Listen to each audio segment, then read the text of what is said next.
over the next 1 hour.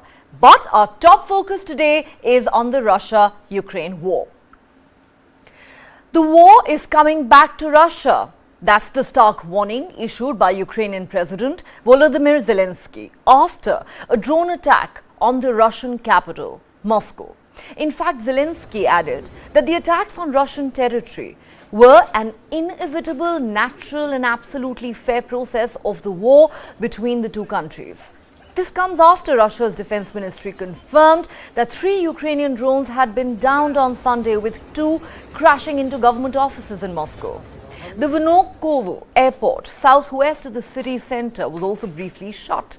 No injuries were reported, but the city's mayor said the facades of 2 office buildings were damaged. Visuals showed several windows were damaged at the corner of the buildings and debris was scattered on the ground below. The defense ministry said the attempted terrorist attack had been thwarted. The drone attack is the latest flashpoint between the two countries, with Moscow squarely blaming Kyiv.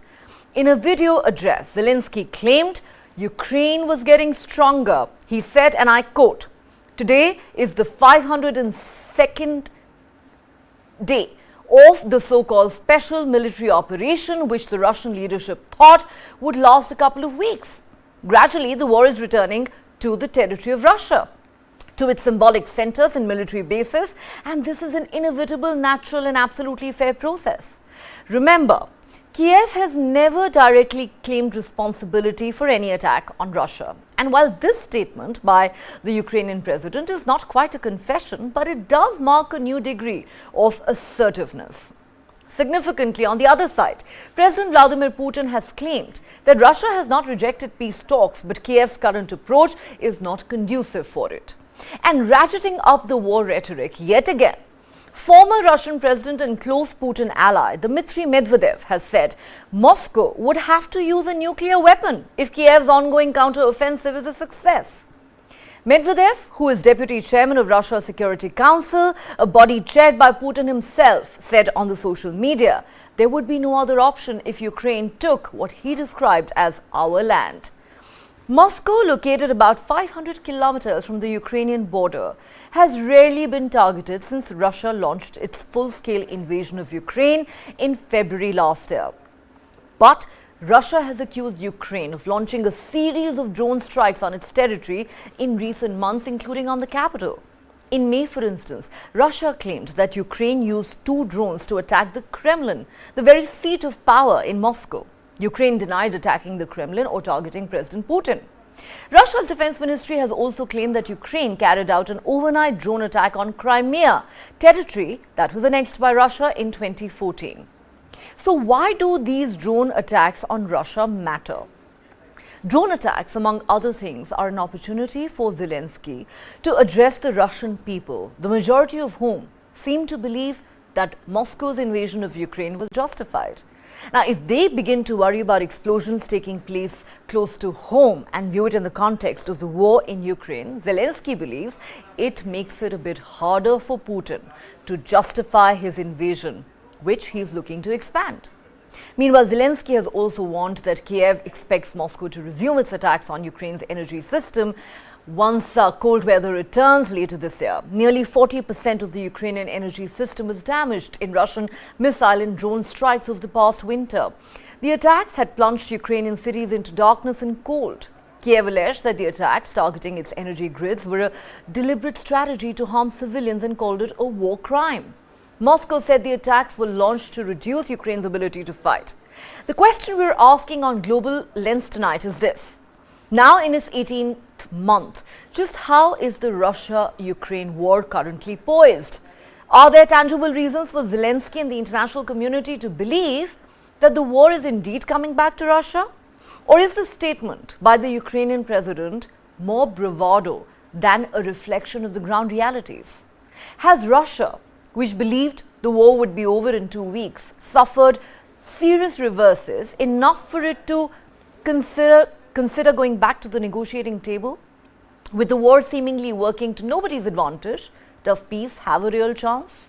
Also, what should we make of the nuclear saber rattling that has emanated from Moscow at regular intervals almost since the beginning of this war? Russian aggression has gone bankrupt on the battlefield. Today is the 522nd day of the so-called special military operation, which the Russian leadership expected to last for a week or two. Ukraine is getting stronger. Gradually, the war is returning to the territory of Russia, to its symbolic centers and military bases. And this is an inevitable, natural, and absolutely fair process. Against the backdrop of the failure of the so-called counter-offensive, Kyiv, with the support of its Western sponsors, has focused on carrying out terrorist attacks on civilian infrastructure in the cities and towns of the Russian Federation. All right, and joining me on the show tonight to deconstruct where the Russia-Ukraine war currently stands, where it seems to be headed, and the various claims and counter-claims that are emanating from Moscow and Kyiv. I now have with me Major General Sudhakar G, defense and geopolitical expert. We're also hoping to be joined in a moment by Ambassador R.P. Kaushik, former Indian diplomat, and Professor Sanjay Kumar Pandey at the Center for Russian and Central Asian Studies, School of International Studies. All right, Major General Sudhakar G is live with us. Sir, welcome to Global Lens. First and foremost, what do you make of this very intriguing statement that has been made by the Ukrainian president, where after those drone strikes in Moscow, he says the war is coming back to Russia? Yeah, good evening. Thank you for getting me to your show. Your voice is breaking, but I have made the sense of the question that you are asking. First and foremost thing, that no counter-offensive or any offensive launched by any country against the adversary cannot be driven by a single component. Warfare per se has got multiple components. When you talk about the drones, let's divide it or put it under the category of self-autonomous platforms, which space category of weapon systems. They go into the hinterland, strike the target, and these, I can say, as per my analysis, these are all non-linear standoff weapon systems. Mind you that the Western alliances, whenever they have supplied any kinds of warlike stores or arms, ammunition or anything, there is a caveat, there is a provision in the contract or the agreement or the tacit understanding that none of these weapon systems will be used or applied against Russia in the Russian territory. So if this is happening, I'm glad that the deniability is being maintained and retained by Zelenskyy, wherein they say it's a terrorist attack, but it can be paid back in the same coin by Russia. So this is one part. Second part I wish to comment is that no matter how much of non-linear standoff or attack systems are launched by, say, deniable forces of Zelenskyy, unless the ground is consolidated, because as on today, almost close to 17 to 20% of land of Ukraine is still under Russia. So unless they retake or take it back from Russia, these kind of attacks, standoff, non-linear attack will have no meaning. Third and most important point you have to keep in mind, yes, the weapon systems are coming in a big way. The Western alliances are extending support. Let me remind the viewers, a few days back, the British defense minister had to remind the Ukrainian defense minister or the leadership that UK is not a Amazon kind of a courtyard wherein you just press the button and the supply of the arms, ammunitions will come in regular interval. It takes time for production. It takes time to, beef up their own stocks. Overall, the Western alliances, as on today, as per my research and analysis and understanding, they are going through a very down phase of defense production industrial stocks. Whether you talk about the artillery shells or talk about tanks or any kind of armaments, they do not have adequate reserve to supply and sustain the increasing requirement of Ukraine. So whatever is happening, it is just, I would say, a storm before the lull comes. And I would say that Ukraine has exhausted all its kinds of stocks. No country can continue fighting for a war for a duration more than what you have stipulated by getting arms and weapons and ammunition borrowed from other countries, and without sufficient training to its own soldiers, they cannot sustain such kind of offensives. So therefore, my conclusion is that this is going to be a truncated affair. It is going to get short-circuited very soon. Russia is going to bounce back, and maybe the African offer for peace will have some substance. That is where actually Putin has shown some inclination that they are open to peace right from the day one. But unless Ukrainian forces they stop attacking, how can they actually go in for peace? So therefore, the need of the hour is ceasefire in both the warring parties, that is the Ukrainian forces and the Russian. Thereafter, go in for some kind of an agreement which needs to be implemented on ground by notable, eminent peacemakers in the country or the world. Back to you, Neha. Well, sir, of course, nobody can disagree with you when you talk about the need for the peace process to take place. But the trouble is that while Russia says that it's open to peace talks, but you know, Kyiv's approach is not conducive for it. Kyiv has maintained from the very beginning that Russia must first fully withdraw from Ukrainian territory, including those areas that were recently annexed. Only then can peace talks take place, and that is where the problem lies. But it's interesting, you believe that Ukraine seems to be running out of options. Russia is going to bounce back sooner rather than later. Let me now take this to Ambassador R.P. Kaushik, former diplomat who joins us live on the show. Ambassador Kaushik, welcome to Global Lens. You know, I want to quote for you and our viewers what the Ukrainian president said following a series of drone attacks on Moscow over the weekend. He said these attacks were an inevitable, natural and absolutely fair process of the war between the two countries. Today is the 522nd day of the so-called special military operation which the Russian leadership thought would last a couple of weeks. Gradually, the war is returning to Russia, to its symbolic centers and military bases. And this is an inevitable and absolutely fair process. The question I want to ask you is, do you believe, sir, that this is mere bravado on part of Zelenskyy? Or does this in any way reflect some of the changing realities on the ground? Well, unfortunately, I would make out of the whole situation is very unfortunate in some way. Zelenskyy is absolutely determined to hold on to his position, which is pretty bellicose, you know, it's pretty aggressive. But at the same time, having started the whole game as Kremlin did, Putin is not going to go back on that kind of a position. So I think the latest position which the Kremlin suggested was that the African situation that the African countries had made, that they would like to have a ceasefire on some of the ground, in which Kremlin is agreeable, except that Putin says that with the no ceasefire in line, it's very difficult to understand what exactly one can do. So I don't think the situation is going to be any comfortable.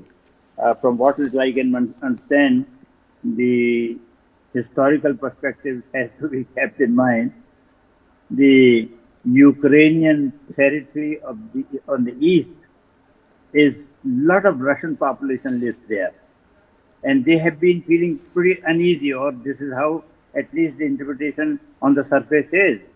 And therefore, the whole beginning point was that how to make them more and more comfortable, congenial to the acceptance of Kremlin, because these are the Russian people. And since during the Stalin period onwards, the whole thing was in a very mixed situation, population being Russian, population being Ukrainian, and that kind of a situation was going on. And as a result of which, I think it was becoming impossible for Ukraine to keep the calm absolutely in these territories. But at the same time, don't forget one thing, and that is the gas pipeline which is going through. Moscow has the biggest gas pipeline in the world. They are number one. And their gas supply to Europe was passing through Ukraine. And the pipeline, the standing complaint of the Russians was that there is a lot of pilferage of the gas that passes through the pipeline, and Ukraine almost owes them billions of dollars, as a result of which Ukraine was always quarreling on this issue that we have not had any kind of a pilferage. It may be because of some technical fault and other things. So, computer reading, what it suggested was that the loss of the Russians in the gas pipeline was enormous. So this was another important point on which these two countries continuously differed. Now, I would say that most of Europe, as you know already, depended on the Russian supply during the winter days, and gas pipeline was also one of the revenues for the Russians. Now, what I'm trying to say is that Ukraine and Russians have not been very comfortable in the historical sense with their relations. So Zelenskyy is now absolutely anxious to prove the point to the local populace there in the country that he means business, and the Russians will have to ease out their situation. So the situation from both sides is becoming very tough, very hard. And I really don't find, on the other hand, the Western countries are also taking a tremendous initiative in pushing the Russians further on that issue. And if this continues for a long time, I would suggest that this may lead to a little more escalation of the crisis into a small, limited war. And that will be a very tragic thing. From what little I can read right now, the situation is not improving, and the Russians have eased out a little bit. Now Zelenskyy is taking the situation and going to the doorsteps of the Kremlin and saying, I'm going to fight the war here. So, to some extent, this kind of a belligerent position on the part of Zelenskyy may not save the situation from escalating the war situation in the country. Very interesting. You have described Zelenskyy's approach as bellicose and belligerent, and of course, we can all agree that there is growing aggression from both sides, and therefore really the question is, how is this war going to come to an end? It's already gone on for 18 long months. Not only Ukraine but the entire world has paid a heavy price already for this war.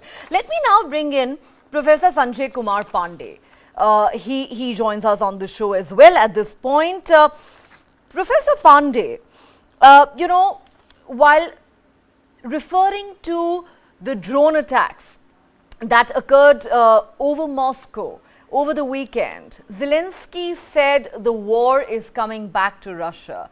I wonder how you perceive that statement, because even though, as Sudhakarji said, you know, Kyiv maintains plausible deniability even now, it has never really sort of claimed any of these attacks that have occurred on Russian territory in the last 1 year. But for Zelenskyy to say what he has over the weekend, that Ukraine is emerging stronger and the war is coming back to Russia, does it look like, you know, it's a departure from the position that he has held so far? And what do you think he is really hoping to achieve? There are some who believe that he is probably also trying to, in a sense, reach out to the Russian people and trying to convince them that even if they believe, a majority of them believe that Moscow's invasion of Ukraine was justified, now that these attacks are taking place close to home, the Russian people need to worry. They need to see this in the context of the Ukraine war, and they need to stop supporting Putin's war. How do you perceive the latest statements from Zelenskyy? It can be perceived in many ways, in fact. First, he is addressing the Russian people, as you very rightly said.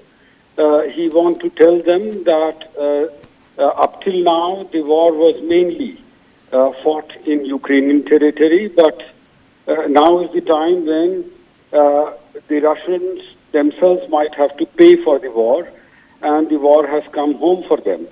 The second audience that he has in mind is his own people and his army, which is fighting on the front. He tries to assure them that Ukraine has the capability to attack Russia.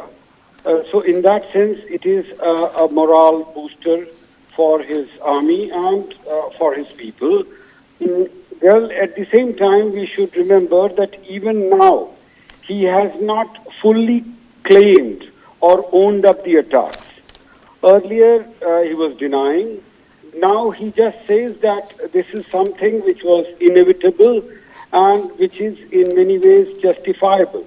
But even now, he doesn't say that we are the ones who are carrying out these attacks. So an element of deniability, a very slight element of deniability still remains.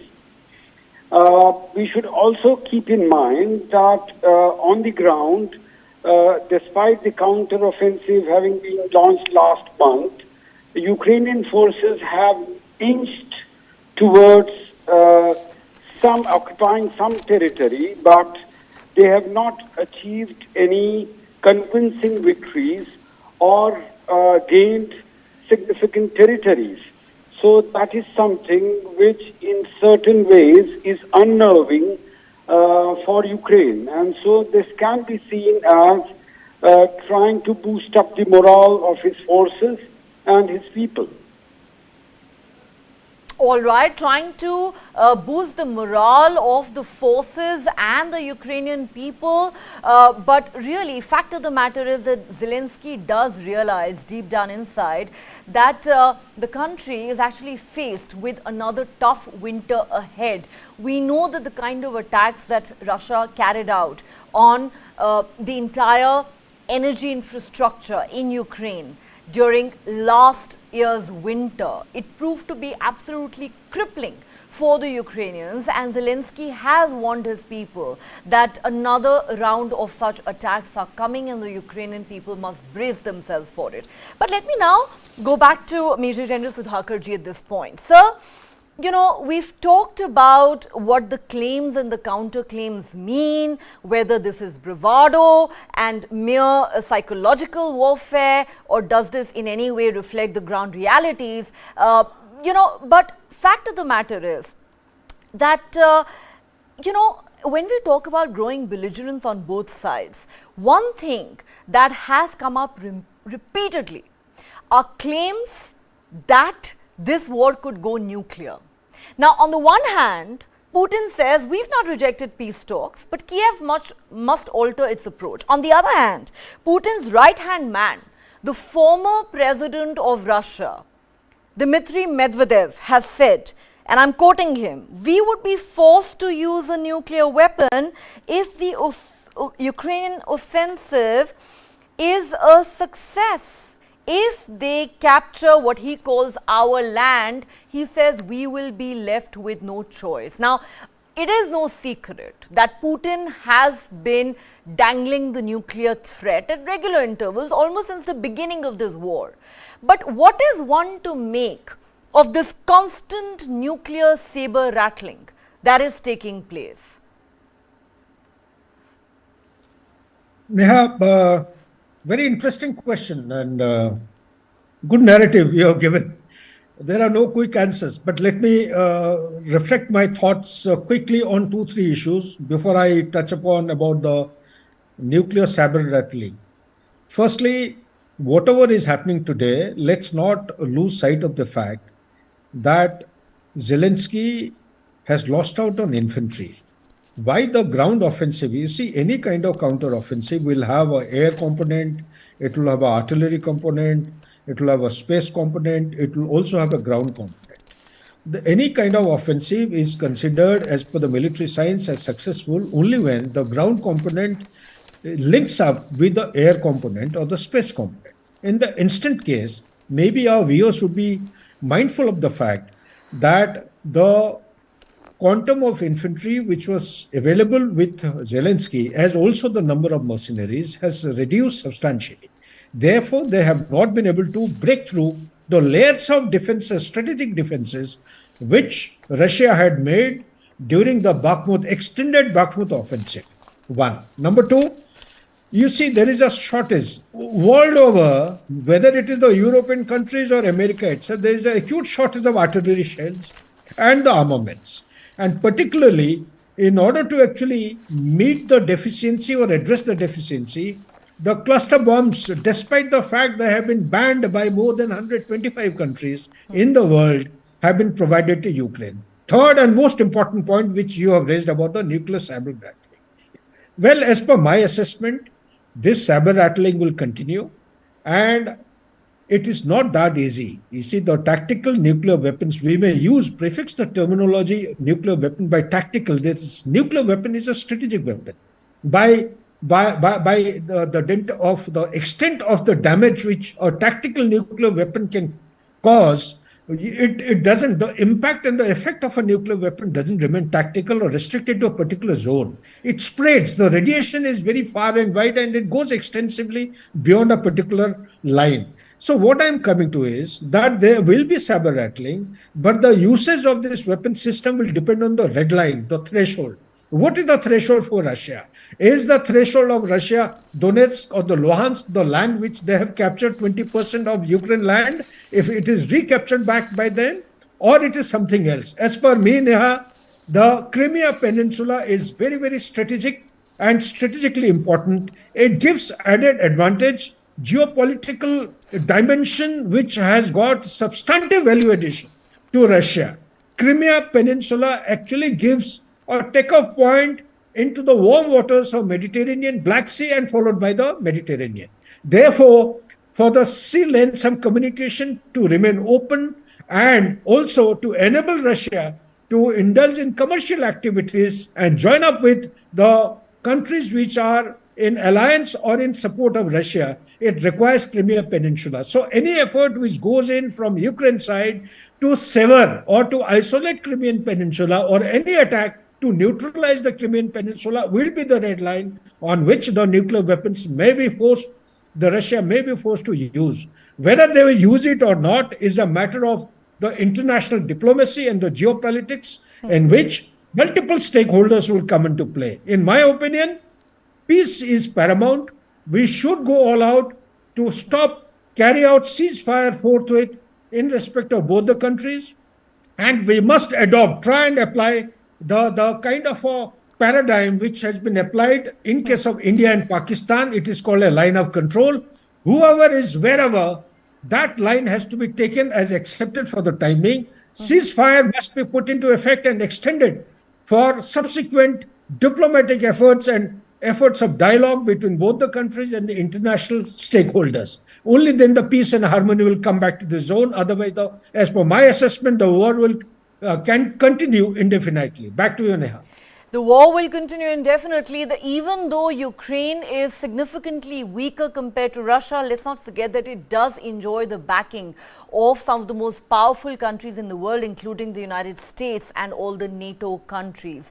And, you know, it's interesting, Major General Sudhakarji says that perhaps the two countries, Russia and Ukraine, need to arrive at some sort of an arrangement that India and Pakistan have, some sort of a line of control. But the trouble is, it's not just about Crimea, which was annexed by Putin's forces back in 2014. Zelenskyy is going to turn around and say, what about the Donbass region, where the Russian forces are currently, in fact, in control, because where do you really draw the line? Can you allow the Russians to go on annexing Ukrainian territory and then expect us to back off? But Ambassador Kaushik, let me ask you this. You know, the question I really wanted to ask is, given that the war doesn't really seem to be going to anybody's advantage right now, you know, it would seem like the most logical conclusion to give peace a chance. But given the belligerence we've seen on either side, that seems very unlikely. You've said you fear significant escalation. Therefore, I'm going to ask you the same question that I put to Major General Sudhakarji. What do you make of the nuclear threats that are constantly issued by Moscow, this time by Putin's close ally and the former Russian President Medvedev? Well, as you know, it is abundantly clear to the rest of the world, to the whole world, including these two warring parties, Ukraine as well as Russia, what nuclear war means. A war, nuclear, can start by accident, unintentionally, underestimating the adversary by browbeating, bravado element, suggesting that the world might come in their favor. That possibility cannot be ruled out. After all, the two world wars, which happened to be in 1914, 1939, 40, were the wars which were not calculated that they would spread to the canvas of world proximity. Now, I am not suggesting by any chance that any war, nuclear war, is likely to take place. The Russians know it very well. The US knows it very well. The Western countries know it. The whole world knows it. Perhaps you might find some very definitive constraints coming from the United Nations, UN General Assembly, UN Security Council. They might intervene at one point or the other and suggest to the two warring parties to hold on to a situation where it doesn't come to a stage where the nuclear war is going to be threatening. Now, the other thing is that Zelenskyy has had a bit of a bravado element in him. You know how the Ukraine territory, population, their war machinery, everything is so much dependent on the Western countries. And a war is never fought depending only on the others. There must be some innate strength within the reach at home rather than going all the time begging for the kind of armor or something or the other to the other countries. So I think it's going to be very tough. He must understand the dimensions of this war. It may be all right to discuss the strategy. It may be all right to discuss which geography, how it determines. But the Russians predominantly are in a formidable position. And any war which comes to their doorstep or around that time will be very devastating to Zelenskyy. And I think one has to keep it in mind that the world machinery must be at work. And I'm sure behind the curtain there must be some kind of a discussion going on how to put an end to it. I think it is advisable to see that the internal dissent which is building up in Russia against the war, to begin with, it was there, the dissent was there. Now it has assumed some sort of a dimension, and secretly people are fearing that the people are not very much in favor of this war escalation. So some of these internal forces will be at work to compel the two leadership to come to a kind of an amicable agreement. I don't think that there is going to be a nuclear war in future. Well, we would certainly like to believe what you're saying. Nobody wants a nuclear war. This world cannot afford a nuclear war. It's interesting you were saying that, you know, one can only hope that enough pressure can be put on the two leaders to talk to each other. But can that really happen? Can anybody really pressurize Putin to talk to Zelenskyy? That remains the million. Thank you so much for joining us and sharing your perspective with us on this story. All right. On that note, let's take a quick break here on Global Lens. Don't go anywhere. There's lots more lined up for you on the other side.